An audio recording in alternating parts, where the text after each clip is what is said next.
zetu wage hatari.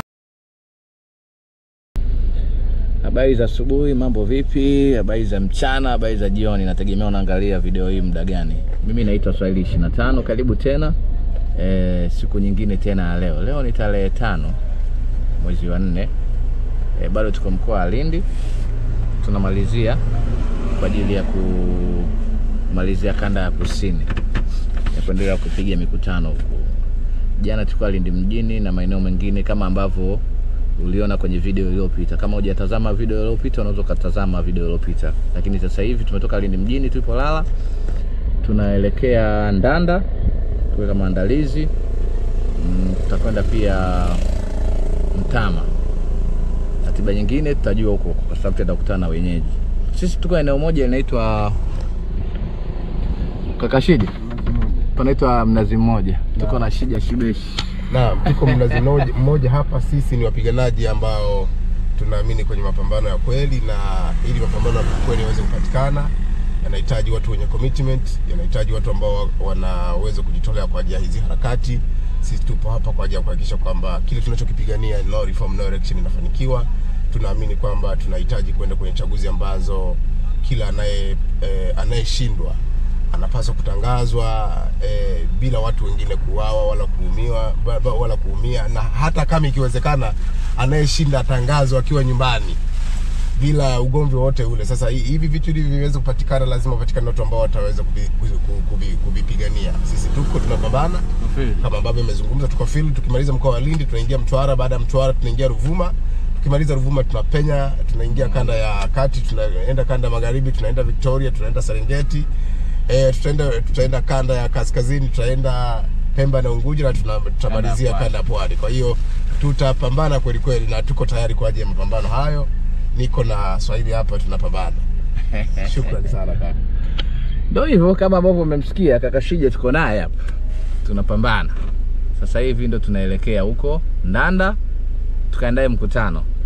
Mheshimiwa Lissu akute maandalizi yako vizuri. Kama ni mara yako ya kwanza kutazama leo kwenye channel yangu hii, na kuomba uniunge mkono kwa kusubscribe uweze kuwa mwanafamilia. Mimi kazi yangu ni kukuonyesha matukio ambayo huyaoni kwenye TV. Huu mtindo ambao nafanya mimi wa video unaitwa vlog. Ndio mtindo ambao nafanya kupitia YouTube channel yangu. Naamini kama ukitazama hii video mpaka mwisho utaona utofauti wa vlog na habari za hizi channel za kutoa habari. Mimi niko tofauti na wao. Mimi nakuonyesha uhalisia. Vitu ambavyo uweze kuviona na kuonyesha kuanzia mwanzo wa maandalizi mpaka mwisho. Tukutane baadaye. Sisi tunaanza safari kutokea hapa umesema panaitwa nini? Mbona kama hapa Mnazi Mmoja. Sababu ya njaa sijakunywa chai. Tumekurupuka asubuhi. Singoja tuendelee na safari. Tukutane baadaye uweze kuona matukio yanayofuata.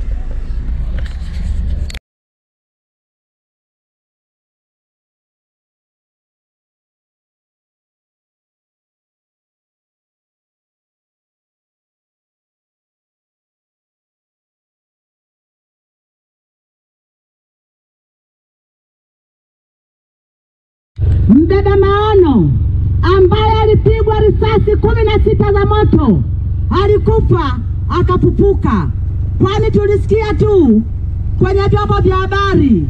Lakini sambamba na hilo atafuatana na viongozi waandamizi taifa. Anataka kutoa cheche na watu wa Ndanda. Upatapo tangazo hili, sogea mara moja kwenye viwanja mkutano wa hadhara pale Madeko Ndanda.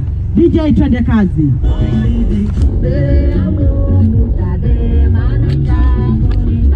Pokelewa na wenyeji, tunaelekea kwenye hivyo viwanja tukiwa tunafanya PA yani. Na nitakusogeza uwanjani uweze kuona kuna kitu gani ambacho kimeandaliwa pale. Na itakuwaje mapokezi. Tumeshafanya PA sana mpaka sasa hivi. Tunakuja kwa mwenyeji wetu hapa, mwenyekiti wa Bawacha. Mheshimiwa Mwali, jina maarufu. Tumekuja nyumbani kwake kwa ajili ya kupata tea hapa kidogo. Kifungua kinywa. So mchezo.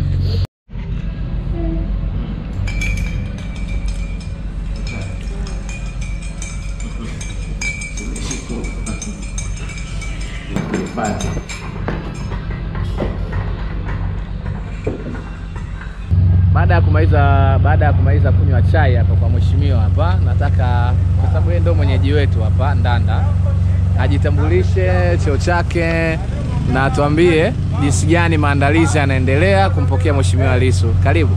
Asante sana. Kwa majina anaitwa Constance Bernard Ng'ombo, lakini jina maarufu Amwali. Ni diwani mstaafu, lakini pia ni diwani wa kipenzi cha watu. Niligombea 10 na 15 diwani pekee mwanamke kanda ya kusini. Lakini pia 2020 niligombea sikutangazwa kama mlivyosikia vile kauli ya mwenda zake.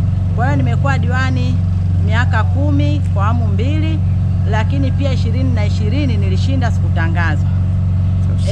Pamoja na kuwa diwani mstaafu, mimi ni mwenyekiti baraza la wanawake mkoa huu wa Mtwara. Leo ninafurahi sana. Leo tuna mkutano mkubwa sana hapa Ndanda. Tunampokea mheshimiwa mwenyekiti taifa Chadema, Mheshimiwa Tundu Antipas Lissu mbeba maono. Yaani watu wameshangazwa sana na waamini ujio wa mheshimiwa mwenyekiti, kwa sababu mheshimiwa mwenyekiti alipigwa risasi 16 za moto. Yaani yule alishakufa, sisi tunamuita marehemu aliyefufuka. Kwa hiyo katika mkutano huu wa hadhara ambaye anatarajia kuhutubia mheshimiwa mwenyekiti taifa sio mwingine Tundu Antipas Lissu, leo wananchi wengi wa Ndanda watakusanyika kuja kumuona mbeba maono. Mimi ndio mwenyeji wao. Hapo unavyoniona niko nyumbani kwangu. Tunashukuru kwanza kwa chai kwa nzuri sana. Tumeenjoy, tumeshiba. Asante sana, karibu. Na kazi zitapigwa sana. Na wananchi wamejiandaje kuipokea no reform no election? Sisi kama wananchi wa Ndanda tunasema no reform no election. Pasipokuwa na mabadiliko ya sheria ya uchaguzi, sisi kama wanandanda hatutaingia kwenye uchaguzi. Tunachodai kuwe na mabadiliko ya sheria ya uchaguzi, kwa sababu rais yeye anemteua ni mkurugenzi, watendaji anawateua yeye, lakini pia wao wanakuwa wasimamizi wa uchaguzi. Kwa hiyo kama wanateuliwa na rais, wao hawatutendei haki sisi vyama pinzani. Yaani lazima ambayo wanamtangaza mtu ambaye asiyeshinda. Lakini mimi katika jimbo langu, kata yangu, nimepata shida sana katika kujiandikisha kwenye daftari la kudumu. Wanasema sisi tunayowachagua sio wanayetangazwa. Kwa hiyo kupitia hii reform no reform no election, pasipokuwa na mabadiliko ya uchaguzi, sisi kama wanandanda tumejiandaa, hakutakuwa na uchaguzi. Basi sawa, tupeleke uwanjani tuone maandalizi yenu na jinsi ya kupokea mheshimiwa Lissu. Yaani vyombo vya dola nao tunaambia wakae pembeni, wanaingilia uchaguzi, sio sehemu yao. Wananchi wana akili timamu, wanawachagua viongozi bora na sio bora kiongozi, lakini yule kiongozi ambaye wanamchagua sio anayetangazwa. Kwa hiyo tunaona hasara zake. Pause. No reform no election. Dada, umependeza sana. Asante sana. Chadema tujai kukosea. Fiskali zote ziko Chadema. Sema wanaiga tu. Sisi ndio Chadema na nyuzi zetu waga. Hatari. Umeona mambo hayo? Yaani ni nyuzi wote kabisa. Angaa kamanda kapiga gwanda hapo. Mimi naitwa Zainabu Magambo, ni katibu wa baraza la wanawake wilaya hii ya Masasi ambaye ina majimbo matatu, hii Ndanda leo na Masasi mji na Lulindi. Mimi ndio katibu wa baraza la wanawake wilaya Masasi yenye majimbo. Basi shughuli imeisha hiyo. Tenzetu uwanjani mtuonyeshe maandalizi na jinsi ambavyo utampokea mheshimiwa Lissu. Haya. Kama ambavyo umesikia wenyeji hao. Ngoja twende uwanjani sasa tukaone maandalizi na jinsi gani watampokea mheshimiwa Lissu. Usitoke hapo. Subscribe kama huja subscribe, like, comment. Tukutane baadaye. Barabarani hapa tunamsubiri tumpokee kwa ajili ya kumpeleka uwanjani hapo. Muda wote atatokea huku mbele na msafara wake. Atakuja hapa, sisi tutamuongoza kumpeleka uwanjani. Wakifika uwanjani, sisi tutaelekea Mtama. Jimbo la Mtama pale kwa ajili ya mkutano wa mwisho wa saa 10 jioni. Manake atatokea huku na msafara wake. Atakuja mpaka hapa, tutampokea, tutaenda naye pale mbele, kuna sehemu ya kuingilia uwanjani, uwanja uko nyuma hapo. Nitakuonyesha pale uwanjani jinsi gani wananchi wamekuwa wengi, wamejaa hapa. Mchaka mchaka. Mchaka mchaka. Mchaka mchaka. Mchaka mchaka. Mchaka mchaka. Beba maono wakimbize. Mchaka mchaka. Tundu Lissu wapeleke. Mchaka mchaka. Wapeleke kikamanda. Mchaka mchaka. 2020 wapeleke. Tundu Lissu ukiwa unaingia katika viwanja na kutekeleza vifijo kwa shangwe kabisa. Asanteni sana watu wa Ndanda, watu wema kabisa. Haya, mwamba Mheshimiwa Tundu Lissu anaingia viwanjani. Haya ni kuzungumza na watu wa Ndanda. Ajenda yetu kubwa ni moja tu. No reform, no election. No reform, no election. Asante watu wa Ndanda na kingoma cha maana kabisa. Ndanda imesimama, Ndanda imesimama. Watu wa Ndanda ni watu wa ajabu na watu wema kabisa. Tundu Lissu wapeleke. Mchaka mchaka. Wapeleke kikamanda. Mchaka mchaka. 2020 wapeleke. Mchaka mchaka. Beba maono wakimbize. Mchaka mchaka. Lissu wapeleke. Mchaka mchaka. Wapeleke kikamanda. Mchaka mchaka. 2020 wapeleke. Mchaka mchaka. Beba maono wakimbize. Mchaka mchaka.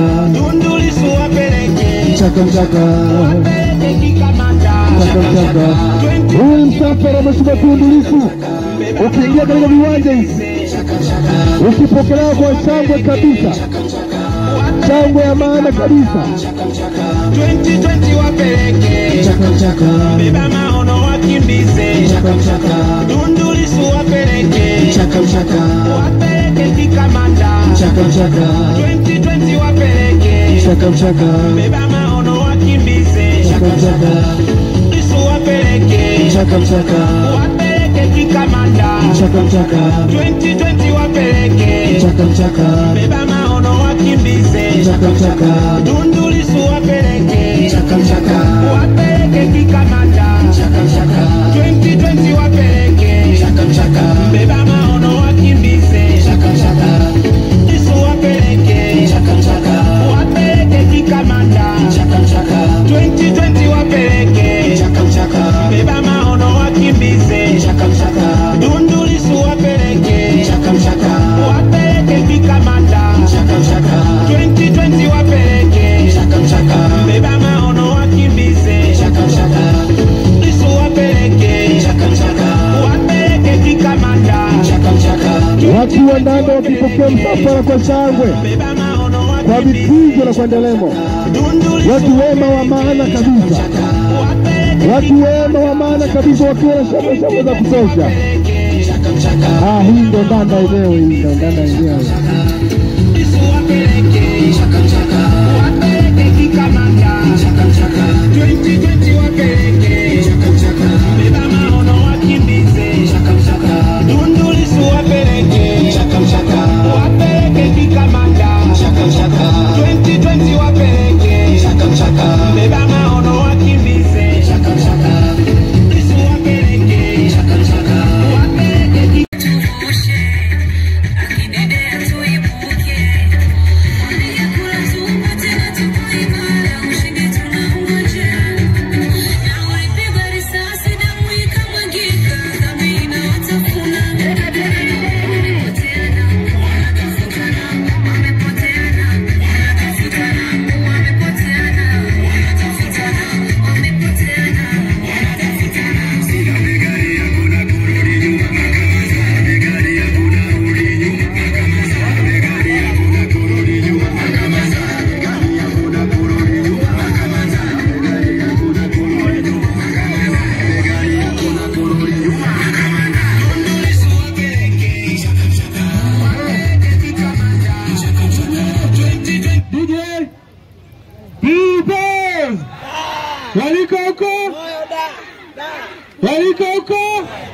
Mheshimiwa Mwenyekiti wa Chama Taifa amekwisha kuwasili mahali hapa.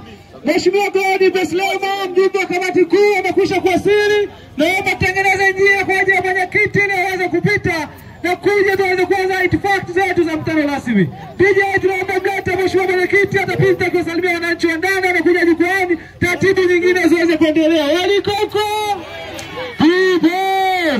DJ, tumlete mwenyekiti DJ. DJ mlete mwenyekiti.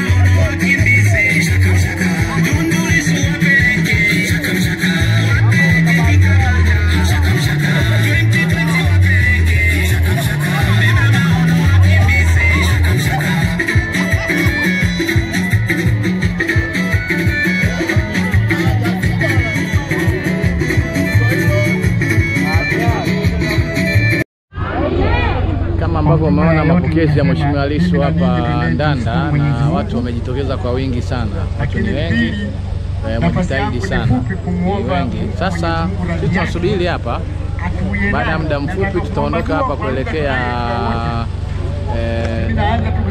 Mtama, kuelekea Mtama kwa ajili ya kuandaa mkutano wa jioni, kwa sababu hapa tushamaliza sisi kazi yetu. Ndio hiyo, tumeandaa mkutano tayari na kupokea, na tunaelekea eneo lingine kwa ajili ya kuwakabidhi wenyeji gari wafanye PA na kuandaa utaratibu wote kwa ajili ya kumpokea Mheshimiwa Lissu na msafara wake. Sasa sisi tukutane baadaye kwenye mkutano mkubwa ambao utafanyika pale Mtama.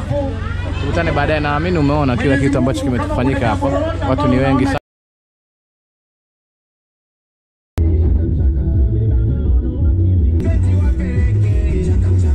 Karibuni sana, tunaombeni wananchi, mko karibuni sana kufika Mheshimiwa Tundu Antipas Lissu anakuja kutuongea na sisi yale ambayo tunataka tumsikilize ili tuweze kuyafanyia kazi.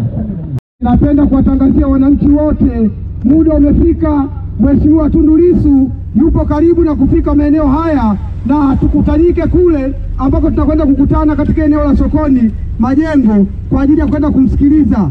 Wananchi wote tunaomba kuanzia sasa tuendelee kujaa katika lile eneo kwa ajili ya kumsikiliza Mheshimiwa Tundu Antipas Lissu.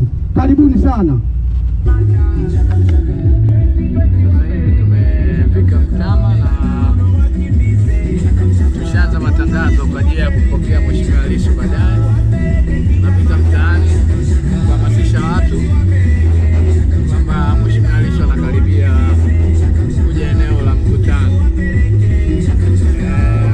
Baadaye akija tutaenda kumpokea maandamano ya watu watakaokuwa kwa mguu, na sisi gari tutakuwa nyuma yao. Tumpokea, tutakuja naye eneo la uwanja, tutaendelea kuona kitu gani ambacho kitapata baada ya hapo. Eneo la Sokoni tukamsikilize Mheshimiwa Tundu Antipas Lissu. Karibuni sana, karibuni sana.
moja iliyopita mlikuwa na wenye viti wa upinzani wa vijiji 16.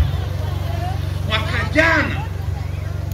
jana mmekwenda kwenye uchaguzi 0. Mmepata 0. Mwaka 2015, miaka 10 iliyopita, mlipoenda kwenye uchaguzi mkuu, mlichagua madiwani 10 wa upinzani, mlichagua madiwani 4 wa Chadema, mlichagua madiwani 6 wa CUF, jumla 10 katika jimbo lenye madiwani 20. Leo hii kama hii madiwani wa upinzani ni wangapi? 0. 2020 nimeambiwa walitangazwa madiwani 2 wa upinzani, wametangazwa asubuhi wameshinda. Ilipofika mchana, polisi wakaja na mkurugenzi na watu wao wakabadilisha yale matokeo. Polisi wakawapiga mabomu, ukapigwa mabomu Mtama hii, watu wakakamatwa wakawekwa kituo cha polisi. Sasa hebu niambieni, uchaguzi una maana gani tena? Uchaguzi una maana gani tena? 2015, miaka 10 iliyopita, kwenye uchaguzi wa mbunge, Nape alipita bila kupingwa? Hapana. 2015 Suleiman Matthew aligombea, au nakosea? Na alishinda, au nakosea? Alitangazwa, Nape akatangazwa kwa mtutu wa bunduki na mabomu ya polisi, nakosea? 2020 ikawaje? Wakamuitia Suleiman Matthew TAKUKURU, akakamatwa, akawekwa ndani, muda wa kurudisha fomu ukapita, Nape akapita bila kupingwa, nakosea? Uchaguzi bado una maana, kura bado ina maana. Sasa sio Mtama tu, Ndanda hapo ilikuwa hivyo hivyo. Huyo mbunge wao kapita bila kupingwa vile vile. Ruangwa kwa Kassim Majaliwa, kulikuwa na mgombea wa Chadema, amerudisha fomu, mkurugenzi akakataa kuzipokea ili Kassim Majaliwa apite bila kupingwa. Bado kuna maana ya kufanya uchaguzi tena?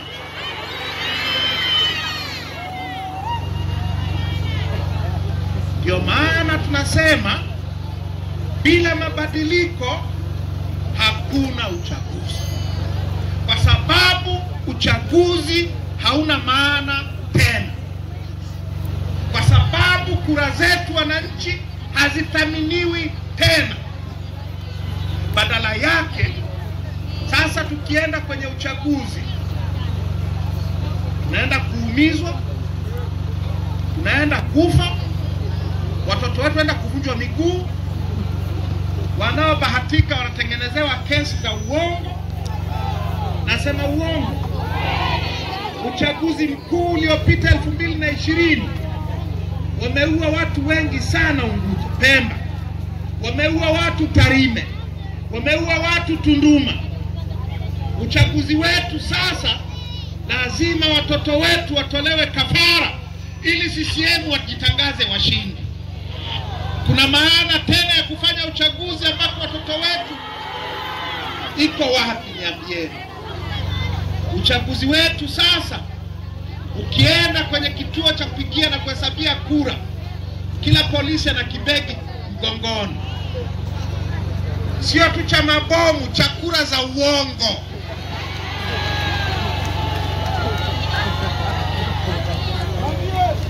Kila mwalimu anayesimamia kura anaenda na kabegi, wanajifanya si chakula si nini, ni kura feki. Wanafukuza mawakala wetu au hawaruhusu kuingia ili wajaze masanduku kwa kura za uongo. Sasa kama uchaguzi unafanywa kwa kujaza masanduku ya kura na kura za uongo, kuna maana gani tena kwenda kupiga kura? Ndio maana tunasema bila mabadiliko hakuna uchaguzi.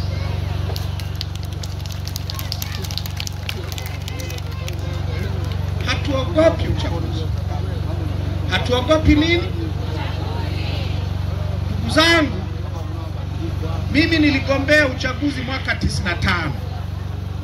Nilikuwa kijana mdogo, miaka 27. Nimeenda kugombea ubunge. Nikafanyiwa rafu, nikashindwa. Nikarudi tena. Nikarudi na tena. Nikachaguliwa mbunge mwaka 2010. Nikafanya kazi ya ubunge miaka 5. Nikarudi tena mwaka 2015 nikachaguliwa mbunge tena.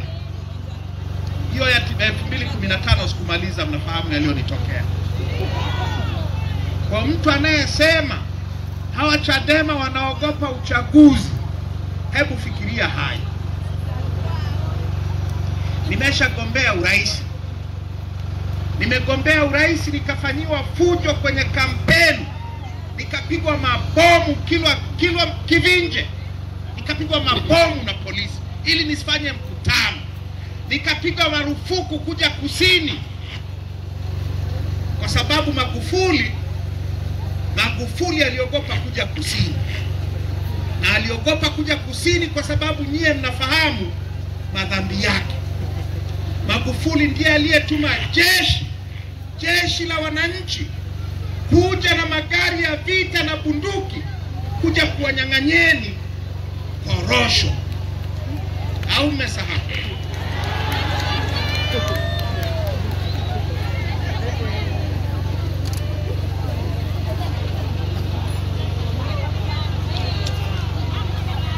Kwa hiyo kwa sababu alifanya madhambi Kusini ya unyang'anyi wa korosho za wananchi kwa kutumia nguvu za kijeshi, hakutaka kuja huku. Na kwa sababu yeye hakutaka kuja huku, akawaambia tume yake na mapolisi hawa wakubwa wao, huyo mtu asiende Kusini. Ndio maana sikuweza kuja hapa mtaani. Hata sifanya mkutano. Nifanye pia kupata hela. Wanakuambia stakabadhi halali. Wanakuambia kote unahangaika mwenyewe. Ikifika kwenye kupata hela wanakuambia lazima ukauze kwenye AMCOS fulani. Stakabadhi halali. Unalazimishwa. Kwenye kilimo, ukilima ufuta hivyo hivyo. Unahangaika peke yako. Ikifika mahali umeshavuna, unataka kuuza, unaambiwa stakabadhi halali. Lazima utuletee sisi, halafu sisi tutauza. Tukiuza tutafikiria namna ya kukulipa hela. Huu Nyerere aliita unyonyaji. Au nakosea? Nyerere aliita watu wanaofanya hivyo makupe. Makupe. Au nakosea? Tulikataa unyonyaji wakati wa Nyerere. Tunaukubalije unyonyaji huu wa stakabadhi halali na mazao yetu?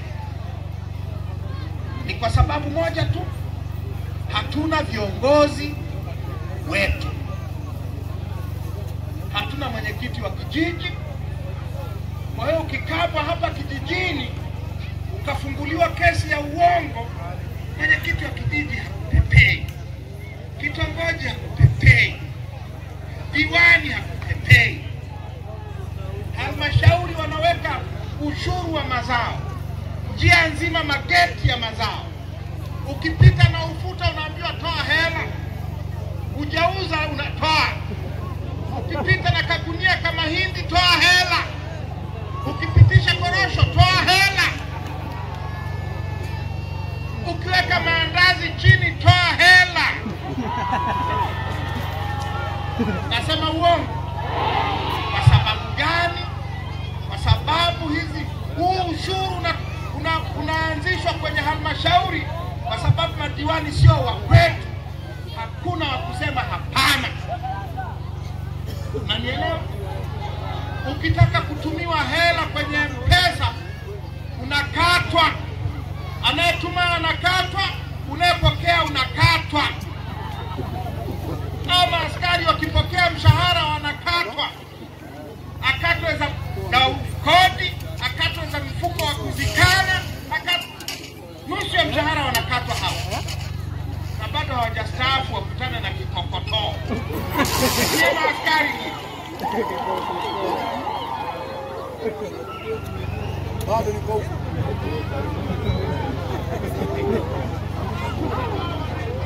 ni kwamba hakutakuwa tena na huu wizi wa kura unaofanywa na hao wanaojifanya walinzi, wengine wanajifanya ndio wasimamizi wa uchaguzi. Kama ambavyo umetazama video nzima toka mwanzo mpaka sasa hivi, na kukumbusha tuko jimbo la Mtama hapa ambapo mbunge wao hapa ni Nape Nnauye.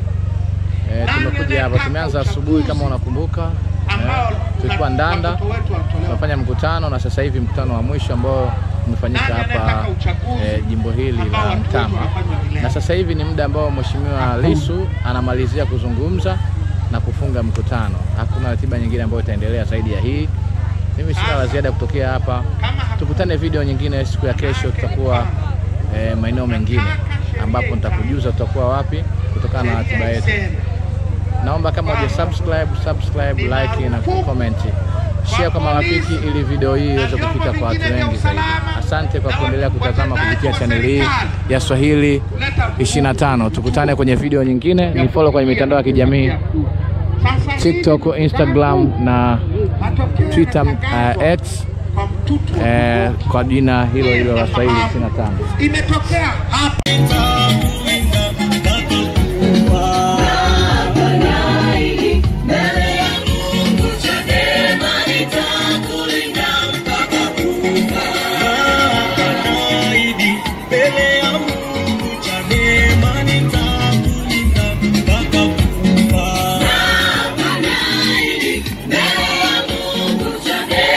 Anytime.